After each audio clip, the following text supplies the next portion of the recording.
Welcome back to the Atomic Level, the show where we decode the matters of wealth one insightful conversation at a time so that you can grow and protect both your net worth and your net happiness. I am Chris Snook, and today I'm joined by Toufi Saliba, who is the author of TODA IP, as well as the CEO of HyperCycle AI. We're going to talk about all of those things. But Toufi, welcome to the show, my friend. Hey, thanks for having me, Chris. Excited to be here, and was awesome meeting you last week in real life. I know it was very nice. Napa. We were in the land of where they make things slow and intentional, and just north of the land where they move fast and break things. And you are somewhere amazing in the land of really cool splatter paint, which is great. I love that background. Right. Thank you. Yeah. So for those who aren't on audio only, he's got a really cool backdrop that is only beaten by the beard and the hairdo. I mean, I'm so jealous. So, Toufi, I want to get into right away, because we're going to put, as I like to say, 10 pounds of sausage in the 5-pound bag here with you. Want to talk about all the things that you're working on in the convergence of both Web3, Web4, and also AI.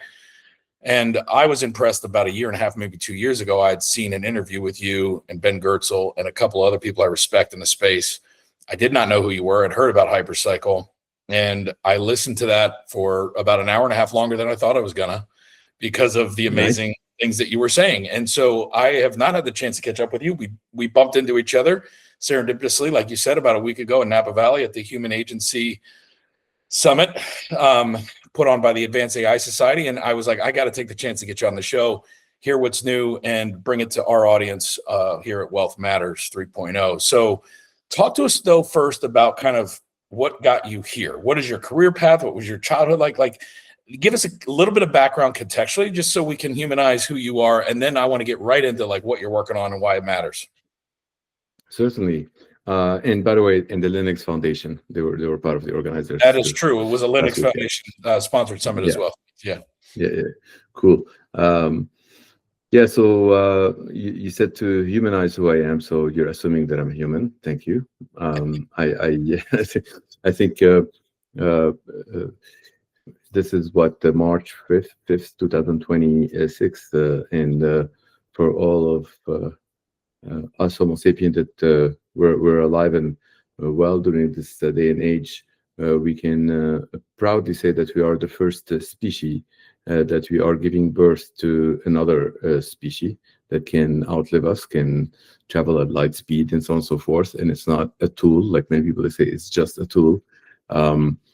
The AI is our baby, and it's not just a baby that would be a tool for us to use and consume. So yes, it's super exciting to be living in this day and age, and to partake in that manifestation and creation of this thing. So how did I get here? About 5 years ago, I was at the AGI summit. For those that they haven't heard of AGI, it's referred to artificial general intelligence. The common consensus between a lot of AI scientists is that before we arrive to ASI, which is the artificial superintelligence, we're likely to get an AGI. Now, many people, they define AGI, there's like 14 different definitions, but for those that they think of it as a human level intelligence, I think if that is the definition, I'm confident that we will get to ASI before AGI. The same way the airplane doesn't fly like a bird. The bird is way more sophisticated than the plane, but the plane flies faster, stronger, and can carry a lot of people with it. So so we will get to ASI before AGI if that's the definition of AGI, human level intelligence. But there are other definitions where it's like just general intelligence, and it's capable of doing exactly what people can do for things that, knowledge workers, whatnot, things that matter. So there's so many different definitions, but the ASI is a little bit more defined than AGI, where we have an AI that it can do, better, faster than us in almost every aspect. And And I think if we get to ASI first, maybe ASI will help us to get AGI. We don't know, but we are. It's no longer a question whether we will or not. It's more like when. It's happening. It's already started, and I had to really mark the date because it's already started. So for folks that don't know, well, here it is. So back to 5 years ago, I was at the AGI Summit at the Computer History Museum in California, and there were about 500 AI scientists in the room. It was like the first event after COVID where people they're a little bit comfortable to go out in the public, but they're still wearing masks and stuff. And I asked a question to the audience: who do you think is going to win the AGI race? Because there's a race towards AGI. Every big entity in the world, they're trying to get to AGI first. They think they're going to get there first. Is it going to be Tencent, or is it going to be Google? Is it going to be like Microsoft, Chinese government, US government, or the answer across the entire room was that it doesn't matter who is going to win. If it's a single entity, we're doomed. Because it's a single entity that can have this much power, which can be trillion times more powerful than all humanity combined. But then I said, unless it is the internet of AI that win. And many people, they came back to me and they said, well, do you mean like the multi-agent system? Marvin Minsky, 1983. For those that don't know Marvin Minsky, you can look him up. He's the real godfather of AI in a way. But that has been tried many times, Toufi. You're having agents talk to another agent, they depend on third party, and that kills the entire deal, because the moment you're going to depend on a third party, even if that third party they claim to be super fast, it's just based on the law of physics. The network is not going to travel faster than the speed of light. Nothing travels faster than the speed of light. So even if at light speed, that network from A to B, if it's going to go to point C, which is third party, and back and forth, it will take a lot longer for the response that is needed by A in the multi-agent system. And it becomes moot. Like, you kind of need it right now, or you don't, if you want to wait. So it won't work. And then few of them, they said, well, unless you run it on TODA IP. And the other one's like, oh, but you're the author of TODA IP, aren't you? I'm like, yes, I am. I'm like, okay, well, few of them, they came back, including Ben Garcelle, and they said, we want to build this AGI on TODA IP. Do you want to be involved? And then I said, do I want to be involved? This pretty much converges all my life. So, yeah. Then October 2022, decided to call it HyperCycle. And I did it in such a way. I've built a lot of startups in the past. So, and this is more like building, a game changer for the whole thing. So we decided to focus on revenue first, as opposed to chasing investors and whatnot. And the company starts, rapidly growing in revenue. Many of the partners started introducing different ingredients into it. There was one ingredient that they introduced into crypto, and that 1 out of 9 different assets that we've got had at the time, crypto in the RC20, and we don't use it much anymore. But it helped into actually getting those node factories to kind of get them to the place where they should be. We feel that crypto has a lot of great things, has a lot of bad things, so that's why we don't dabble with crypto anymore. But we take a lot of great things from cryptography. I've been in crypto before crypto was called crypto, but we called it cryptography at the time. And I feel like getting the great things out of a technology is a good thing for what we are about to enter. So what is the Internet of AI, and why does it need something like TODA IP? TODA IP initially was built to enable two people to transact without having to depend on a third party. But if you introduce that to the current world, for Homo sapiens, if you hear about this, then you know immediately something like that's going to have the three big enemies: the bankers, that they have the, you know, the blockchainers, they have ledgers. Like, what you tell me? So they're not gonna depend on my ledger anymore, like, or exchanges. And the third is the governments. Oh, what you tell me? The people, they don't depend on my registry. So bringing something like that to the Homo sapien turns out to be a lot more political than having just a technology that can actually enable people. But when it comes to the Internet of AI, here's the cool thing. It's a territory that is nobody just tap into. So then I took a vow and I said, like, you know what? I won't step in your backyard, but you're welcome to come into mine. And then with that, we started making friends across the board. That all the three, whether they are bankers, blockchainers, or governments, they became best friends with me. And now you can actually see a lot of the events that we've been doing, that they're getting all of, because everyone wants part of that Internet of AI. So I want to pause there, because that's a lot of info in the very first couple minutes that's relevant, and I want to unpack it a little bit, just to make sure we don't lose anybody, right? So TODA IP, there's a couple things I want you to kind of double back on and clarify for us in as much layman's terms as you can. There was a problem when we wanted to stand up the internet as most people know it today, which we could say was built for humans by humans, right? So the internet that was able to connect us all, that started out as a defense project, but then basically became the World Wide Web with Tim Berners-Lee, and then became the UX layer became improved, right? And then we had social mobile web on top of that. And so the internet as we know it is really built for humans. And one of the protocol pieces of that stack that no one really thinks about or knows is called TCP/IP. So I want you to just explain contextually, what was it that TCP/IP enabled for the Homo sapien internet, for the human internet that we all kind of think of when we think about being connected? And then TODA IP is essentially solving a similar but different problem for the agentic AI-centric or native internet. Perfect.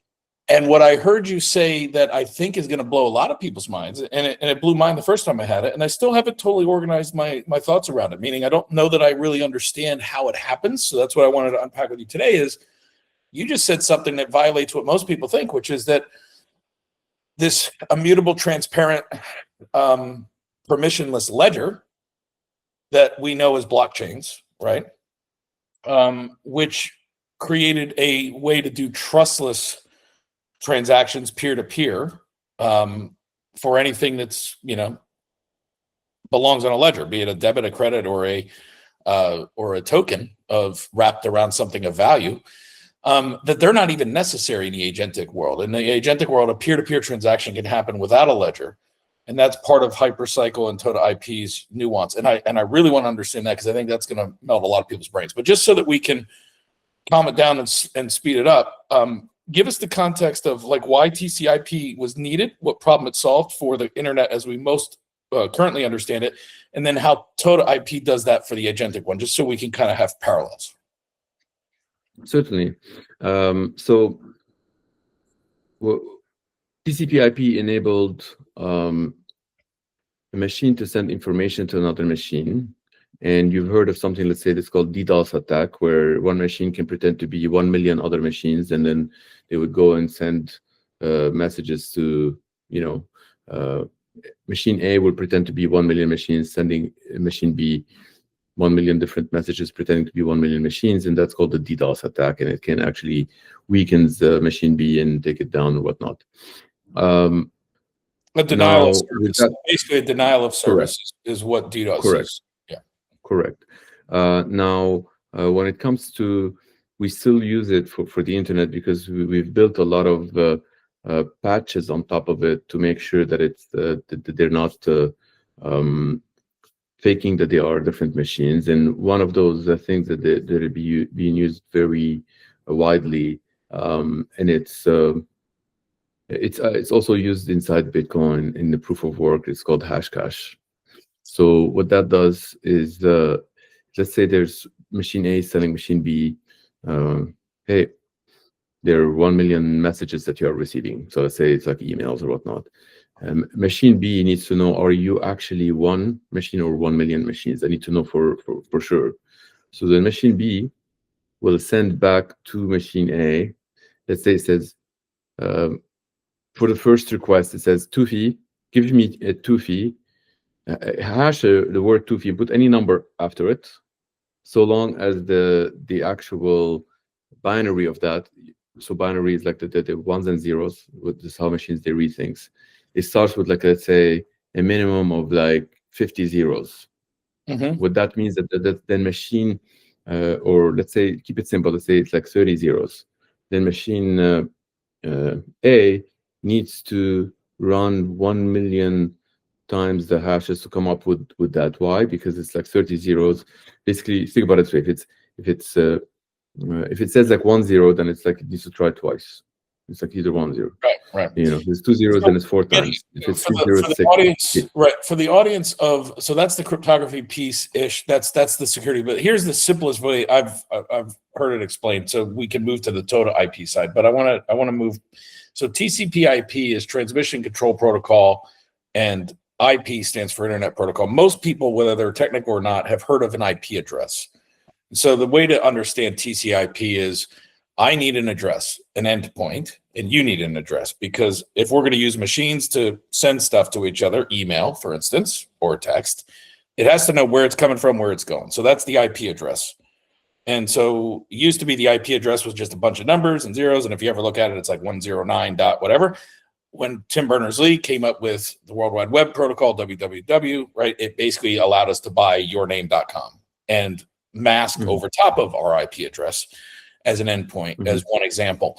The TCP part, like the trusted courier. So the TCP part of TCP/IP is the trusted courier. Think of that as like your FedEx guy or your mailman, the one who has a fiduciary responsibility to deliver your mail or your thing, right, unfaltered. So that's what TCP/IP did. There's been all kinds of layering on top of it, because again, that endpoint system of addressing and delivery was never broken as a protocol enough to replace wholesale. And so as things evolved, and as risks evolved, and as DDoS attacks and things like that started to make it hard, instead of saying, well, we need to get rid of the post office and the mailman, we just need to do a better job securing it or making it protected or fining people, right? Like, think of it that way. We patchworked on top of it, and that's where we are today. But that's not, that patchwork, to your thesis, that patchwork is not going to work in a light speed world of agents microtransacting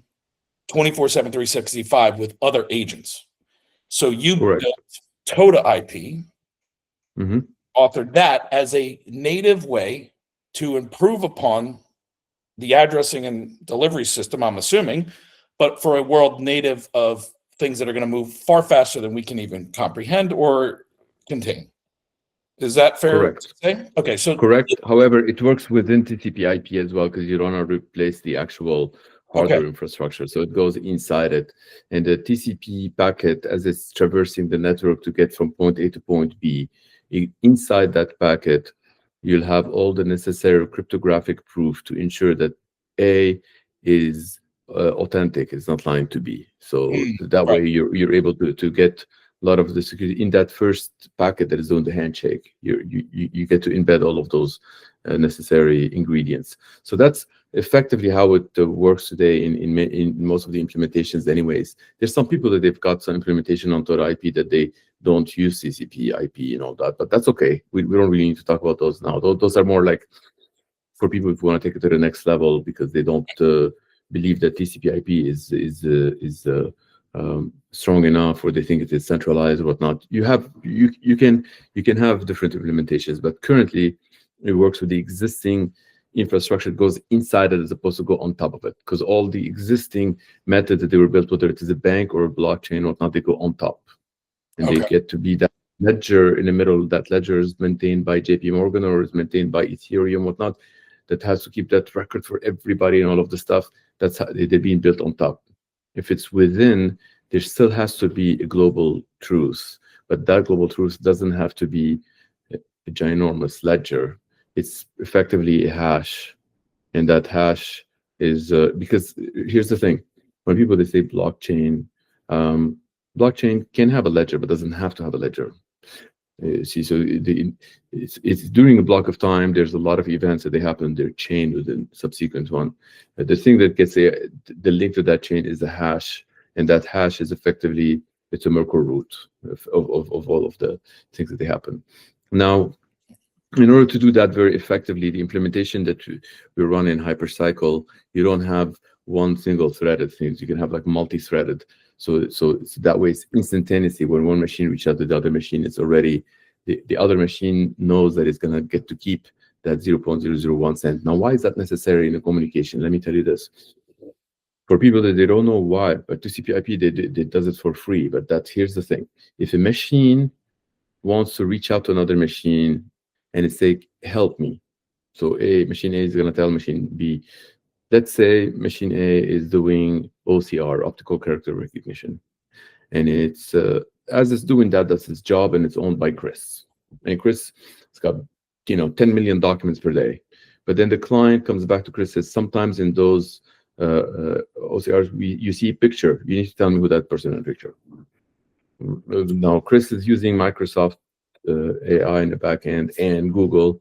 And when they're looking at that picture, doing facial recognition, he's not able to tell who that picture is 1% of the time.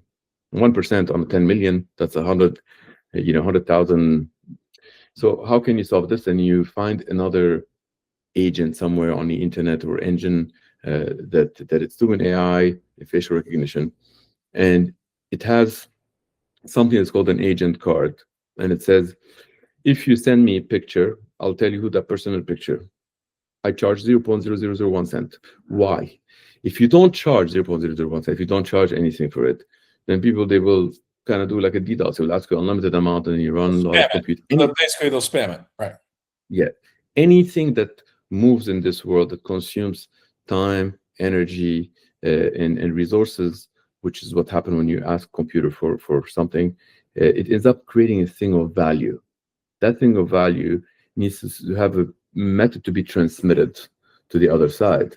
And if that transmission doesn't have the 0.001 cent or whatnot, it can be spammed. It can like run out of resources. Because computers, they can do gazillions of those, not like a human. Like you pick up the phone, you call somebody, it's like, oh, what are the chances that somebody's gonna spam? It's not as high as the machine. So that's why we know for sure it's not possible for this to work with existing, TCP/IP. It's not possible to work with any existing bank, Visa, blockchain, you name it. It's not possible.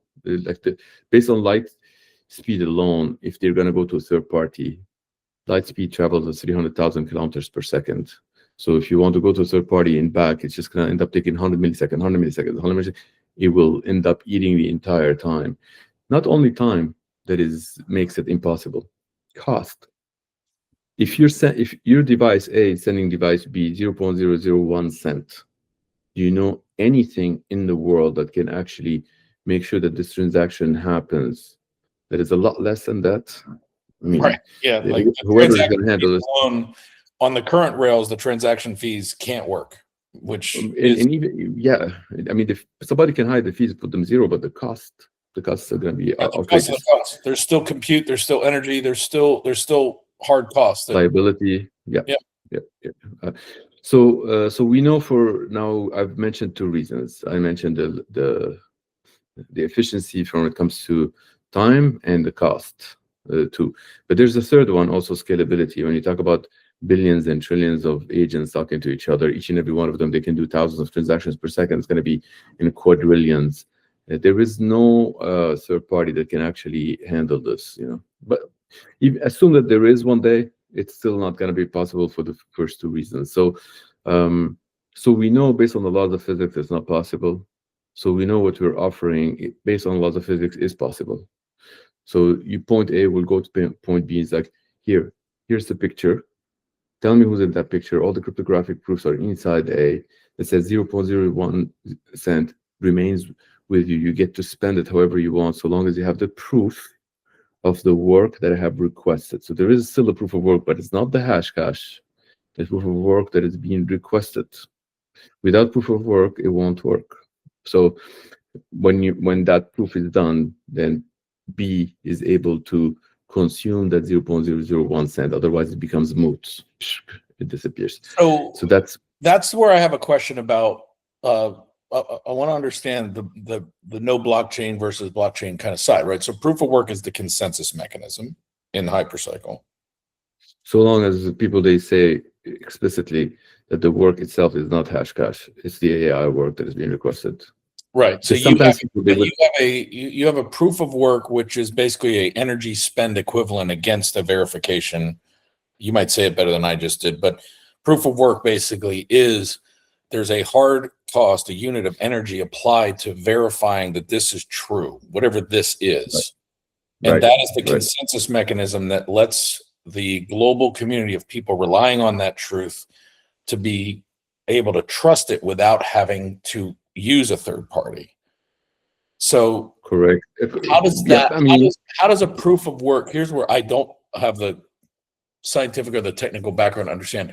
How does a proof of work consensus mechanism work without a blockchain? And I'm sure there's a better answer that's simple, but I can't articulate it. So how does it work without a blockchain? Well, first, if we were to go back to the actual blockchain, like I said earlier, blockchain doesn't necessarily have to have a ledger. Blockchain can choose to have a ledger. Most blockchains that you know of, they have ledgers, so that people, they think blockchain and ledger, they're synonymous, and their reality is not. So like it could be a Merkle tree, or it could be something like Hedera, like a graph. Exactly. There can be a lot of different ways of, although they put the graph, but they still have ledger somewhere. But anyway, the point is that imagine in that block of time, they're kind of, the events are they have a lot of like temporal coupling in between them, and they're able to be chained to the next one. So long as they're chained, that you can still refer to it as a blockchain. We don't refer to it as a blockchain because of the reason sometimes people, they think of blockchain, they think of it as a ledger.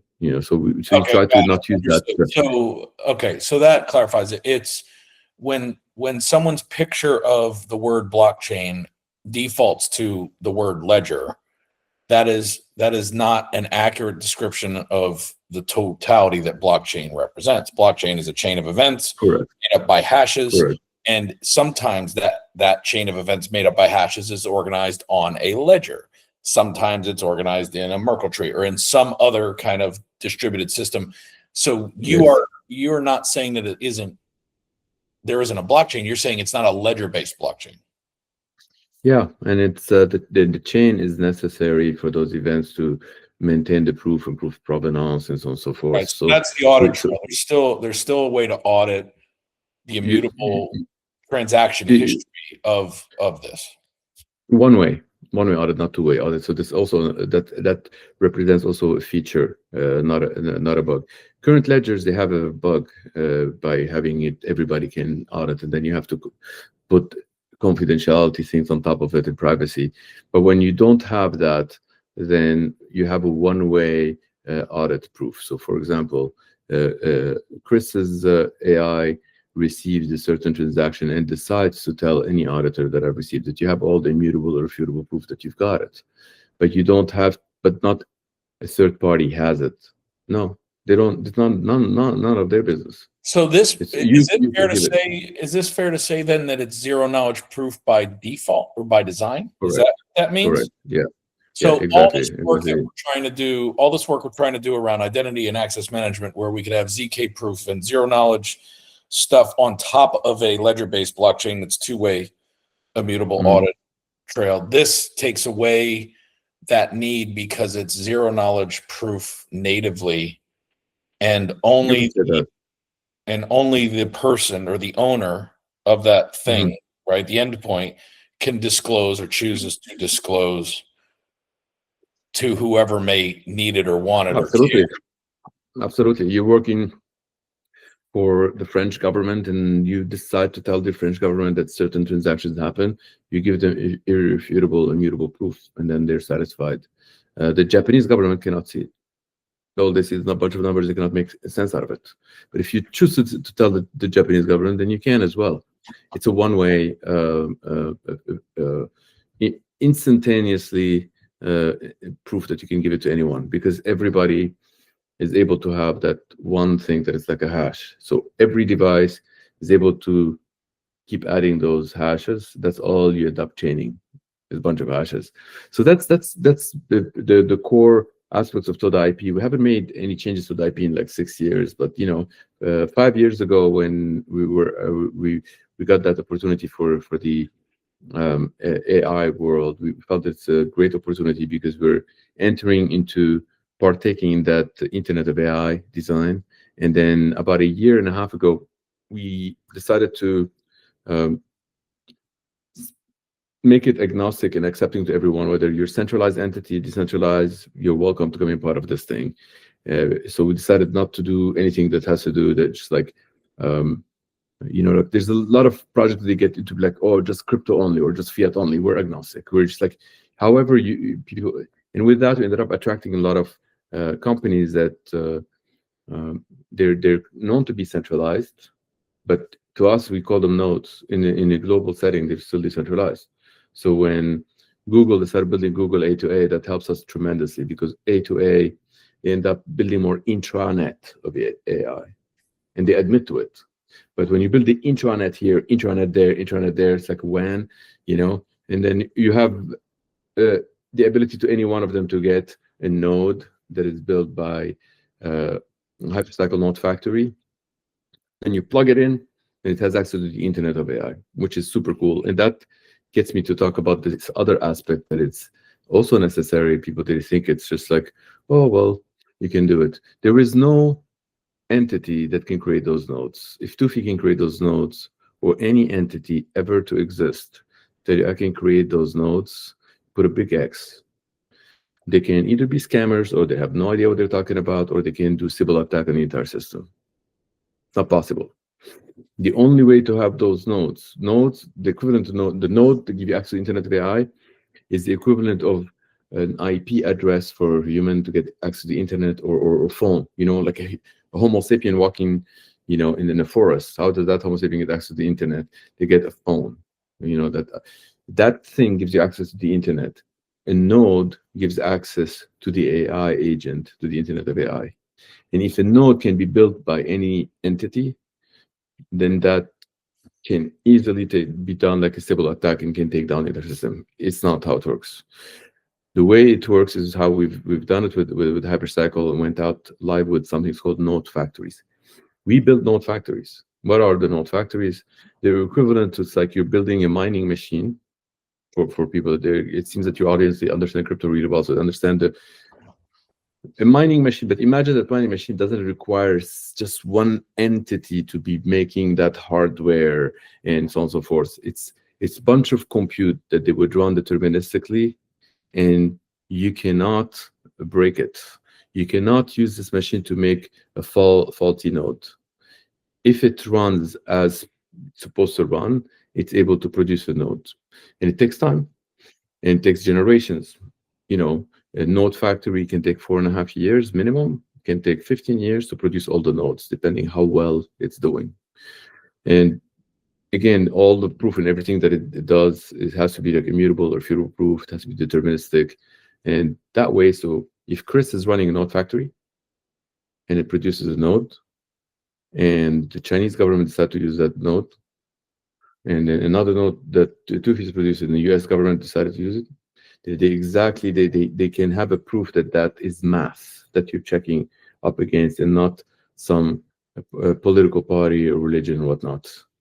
It doesn't change its mind. It comes from the entire provenance. And then once you have the node, the most beautiful thing about it, it's complete independence. That node doesn't depend on a third party called Verizon or whatnot. Zero dependency. You plug it to any AI. So what are the really obvious problems that this avoids or solves? Sybil attack. And if so, you have the. But walk us through, walk through a non-technical audience what a Sybil tech is, when someone would do it. Yeah, that's okay. That's thank you. So let's say there's a company called Tencent that makes those nodes. It's a Chinese company. It makes those nodes, and it makes them to everyone on the planet. So it's like, look, I'll make it. If Will the U.S. government use it? No. No, exactly. Now, let's say it's another company that is a friendly Samsung. It's more friendly with the U.S. government, more friendly with everyone. Will the U.S. government, let's say they find a way to get the U.S. government to use it, but then they become malicious at some point, or something changes in Samsung. They become something changes. Things change all the time, but they decide to make alliances change, trade partnerships change, any number of. We're seeing it right now, so it's not hard to imagine, right?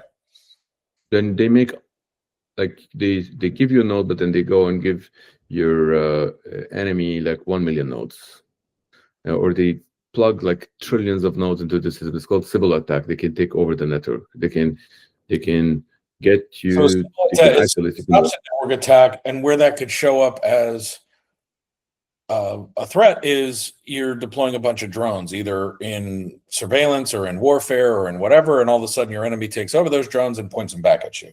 It could be you have self-driving cars and self-driving trucks and Tesla robotaxis, and your enemy runs a Sybil attack on the network that is powering those things and crashes them all into each other, and everyone gets their worst nightmare. Those are examples of a Sybil attack. The point here, Chris, is that you cannot have a system that has any single point of failure. You cannot. Right. In the technological world, there's something in cybersecurity that says you're as good as your weakest link. So if somebody comes in and says that, like, well, we don't really need all of those. You know what we get?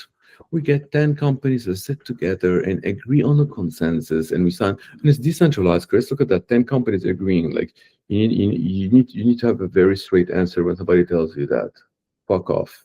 There is no such thing as like, we agree today, we're gonna agree. You know what we agree on is laws of physics. Everything else, they're suggestions. Laws of physics, that's the consensus. Is the laws of physics. It works every single time. Math works every time, everywhere, not only on this planet, everywhere. So that's what we're building, the resilience of that new beautiful species that we're giving birth. And while we're still alive for the next 100,000 years, we better be sure that we got to be living in utopia and not some sort of like dystopian future. Sybil attack, meaning somebody can take over. Yeah. Is it fair to say that the HyperCycle, the work that you're doing with HyperCycle, if I was to really distill it down to kind of maybe the most simple, maybe it's not 100% accurate or complete, but the simple thing is we have already gone past the point of no return. And what I mean by that is we have given birth to a new species that will be very soon more intelligent than the aggregate of all of us. And that is a first-time occurrence. That has never been done before. Dogs did not give birth to us and then let us become their owner, right? So it'll be the first time that that's happened, and that's a big moment in history. The current state of the world operates on a network, and there's all these different network states, and there's mesh government. There's all these different things people have heard about. But at the end of the day, all of us can know, no matter how technical we are, that the entire world is a network.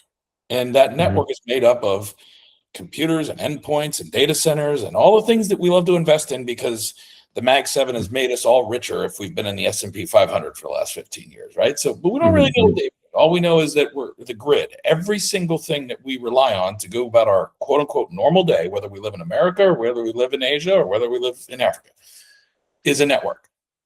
And in a world where we will no longer be the dominant species, we will be the scarce intelligence. We will be 8 billion nodes as individual humans, where there will maybe be 80 billion in the next year or two agents. Trillions. And then there'll be trillions of agentic species that are super intelligent. And so we will become the scarce resource of intelligence with human experience, but we will be surrounded and living in a pervasive community of compute that is made up of these other intelligent beings that are all shaping and shape-shifting our realities as we do the same. And the way that we will live in that world, in a non-dystopian state, is we will find a way to collaborate, communicate, work in parallel to and with, and coexist is probably the better word, with this species. And since that species needs a network to survive and thrive and transact, and we are now dependent and need a network to survive and thrive and track, at some point, their network has to serve their needs natively. That's what you're building, and be reverse compatible with our network and improve it. And so is that a way of saying what HyperCycle is doing? That's the seeding ingredient. Eventually, they will have their own currency, their own protocols, their own all of that, and they could even have a fork and block us all or whatnot. But that's why if anyone tells you I have a protocol better than HyperCycle that is doing this and that, you should not be using HyperCycle. They would be driven by ego and not by real math, because because the right person would come and say, I've got something, we would be interoperable with this HyperCycle. This HyperCycle is agnostic. It lets everyone to use it. Any AI agent can plug in and use it and all of that. So it's like, why would somebody say, I don't want to interoperate with it? You see what I mean? So a lot of humans will end up like building things that will interoperate with this to enable those agents. Because if you don't, if you build anything that has friction, they will skip you very quickly. It has to have the least amount of friction, no third party, to enable them and not restrict them. Many people, they think we have the right to say, let's build policy around what those agents can do and allow them and not allow them. Nobody's asking you to allow them and not allow them. You're not going to have that power. You have to break the laws of physics. So people, they need to realize that what we have the opportunity to give birth to these things. Kind of like people, they give birth to their children, but they need to decide before the child is born who's going to marry, who's going to like no, you need to give them you need to just make sure they're a good human being, and that's about it. Same with these things. So again, what we're doing here is that those are the nodes. The node factory produces the nodes. We produce the node factories. There's a lot of others that end up building node factories. We enable any AI to either increase its revenue or increase its intelligence. That's what it means to humans. How does somebody qualify for, invest in, or what is the economic engine of HyperCycle? And then what economic engine are you enabling that doesn't exist yet for people that are investors to think about understanding, so that they could be in front of it when it becomes a reality at scale? So how does your economic engine work? What is the process to launch a node factory? Like if I wanted one, could I apply? Could I go invest in one? Do I have to buy a compute? Like, talk to us about the mechanics of that. Yeah, no, people, they if they buy a node factory and they run it, it's like you can go and buy a single node factory. I think retail is like $8,400. It has the capability of producing 1,024 nodes. And in that, if people, they just buy it and don't produce those nodes, it's kind of like you buy a machine and don't put it to work, or it's a factory, you know? So there is no get rich quick scheme. There is something that people, they buy it, they put it to work. Now, once they put it to work, they end up producing those nodes. The nodes are the things that they're valuable for those AIs. Who's buying those nodes from you? It's either the AI will buy directly or the owner of those AIs. They already proven their need. Why? In the economies that we live in today, we realize that somebody who owns the AI, they want this AI to either make more money or get smarter. And if you want those things to happen to it, you plug a node into it. Now, if you don't want to buy the node, anyone with the node factory produces those nodes, they can give it to you for free. And they take a portion of what they add to you. So people, they're like, wait, what? You're telling me I can go and plug an entire HPC center that I spent $100 million on with $1 million worth of nodes for free? They're like, yes, because they will take it, because they're so confident that your HPC center, for example, instead of going down to become $50 million in about 5 years, they will bring it up to be 120. They'll say, you don't have to spend a penny. We will take 30 million from the delta, the 70 million, and you take 40. You're going to have 40 million. You're going to be happy. They're like, whoa, I like that. That's the first entry. People, they get in, they want to be safe. They don't trust what I'm saying. They just want to see how many node factory owners are there. There's 1,813. When I met you, there was 1,805. So, they're more and more, those are entities that they own, node factories. Some of those entities, they are small as individual. Others, they are big, that they have like tens of millions of beneficiaries.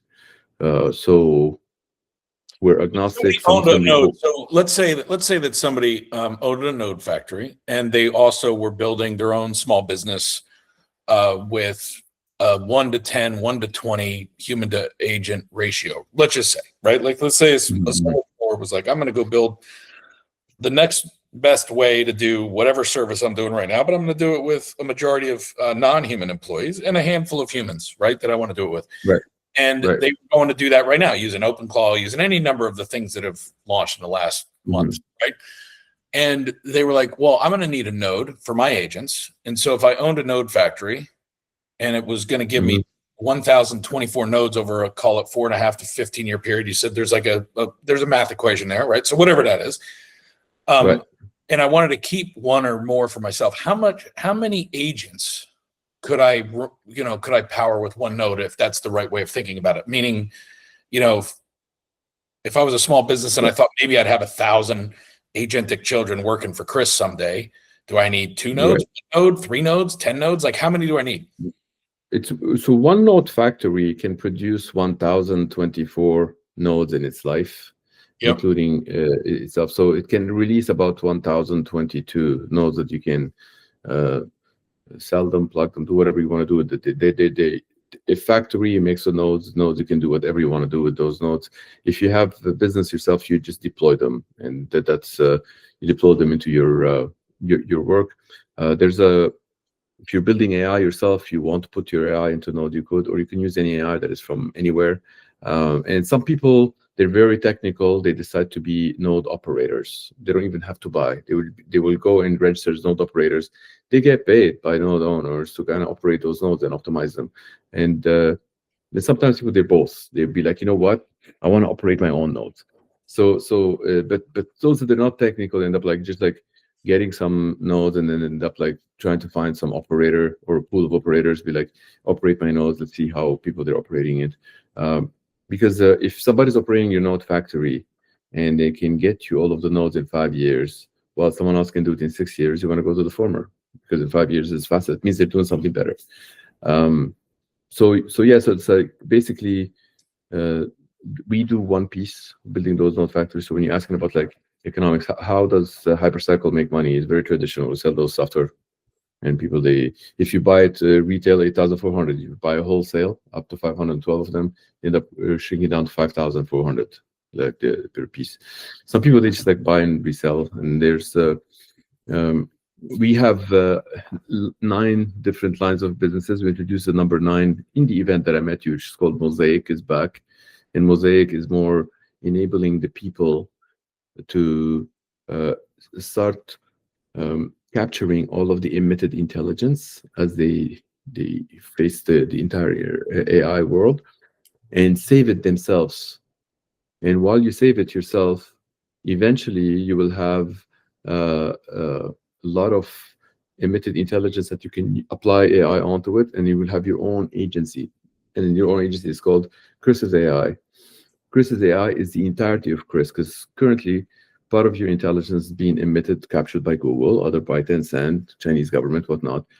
But giving you the ability to capture all of it, then you become like a neuron in that global brain by putting in nodes on it. Then anyone who wants access to Chris's intelligence while you're asleep, on your own terms, you can set it to be like, here, I can operate for every second 0.1 cents. Right. And when people ask Chris questions, they get the output. So then that is the future of work. If people are not doing that, they need to start thinking from that perspective. This ties back to the thesis and the conversation I had with David Johnston on a couple episodes ago, which was around owning your intelligence versus leasing it back from one of the frontier models, and which one should you choose? And again, everybody's got to make their own decision, but you're basically creating a node factory that gives us the infrastructure to not only monetize and connect and live in a world where whatever intelligence we have owned through setting up our own personal AI and our own stack and our own whether it's on a Mac Mini or in a VPS, it doesn't matter. You're then giving the way for that to connect and transact with itself 24/7 at light speed. And there's the best part. Yeah. And there's the best part. I haven't said it. Anyone who, if you have a node factory and John buys that node factory from you, and they plug it into their AI or lease it, or they take it for free, and then it increases their revenue. They're just interested in the revenue. That's okay. That's good for you. You know why? Because the node has certain characteristics that did not exist before HyperCycle. That complete independence gave the ability for accredited accountants and certified whatever things to realize that this can harness 100% of the wealth creation that it does. So what does that mean? You have, let's say it is based on revenue only. You have an AI here that generates like $100 a year. You plug this, and now it generates $1,000 a year. The delta is 900. You're not only making 900. You have a business that now is worth $9,000. It becomes that added delta. It belongs to you. No HyperCycle. Nobody takes a piece of that. 100% belongs to you. So you effectively partaking in that wealth creation that is happening in that Internet of AI, and still benefiting from, like, if it's revenue. Now, there's another thing that you might want to check. Actually, the gentleman was in the event that you went to, David Schreier. He talked about another aspect where it's not just the revenue that increases the value. It's actually if you get a node to increase the intelligence of the node, that also increases the value. And that's what these nodes, they do. They give you the ability to not only get the revenue and all that, to actually increase that value and wealth creation, so you can partake in that Internet of AI. The Internet of AI is likely to be. I think that's relevant. I think that's relevant when you think about, again, a lot of the audience here may be like, I don't know what was just said. They're going to have to listen to it 5 more times and let it sink in. But one of the things that a lot of them have heard is that all the current state frontier models, 99.9% of public information data, is in the LLMs. So they're all basically dealing with the same set of data, right, at this point. Mm-hmm. But somewhere around 95 to 99% of private data has yet to be released from enterprises, from data, like from private companies. And so stake would be to release that. And a lot of enterprises have figured this out, which is why the MIT paper, all this stuff. A lot of the mistake would be to release that to the 5 or 6 models and go, well, I just gave up all my juice. What HyperCycle and what the node factories are giving is a way for me to basically, if I have private data, regardless of what my enterprise is and what it is, that has not yet been put into an LLM, I can now own my AI. I can now own my own model. I can own my inference. And now I can own the node that captures the emittance of that value and transacts to the rest of the world. Correction there. So HyperCycle itself doesn't do that. This is more like Mosaic, which is we call the number 9 LOB, because the Mosaic is Mosaic.spot. People can go there and integrate their product into it. Mosaic, it was the first browser that existed for the humans. So we decided to say Mosaic return type of things. More like a funny thing. Where there's currently, since when you and I met, there's about maybe 30 products want to integrate with Mosaic. There's currently about 100. Anyone with any product that has to do with AI or whatnot, they feel like, why not integrate with Mosaic? Because it's got the the rising tide approach. The positive externality, which means that any one of those 100 that go up will lift everyone with it, and then when one goes down, it doesn't really take it down. So Mosaic is the only thing that we've got in the entire HyperCycle we integrate to. We're one of the 100 that we integrate to that has to do with the human. Everything else is more like AI to AI. Yeah. So the browser that you natively or that you integrate with is Mosaic, and we call it. It's more like it's more like a companion.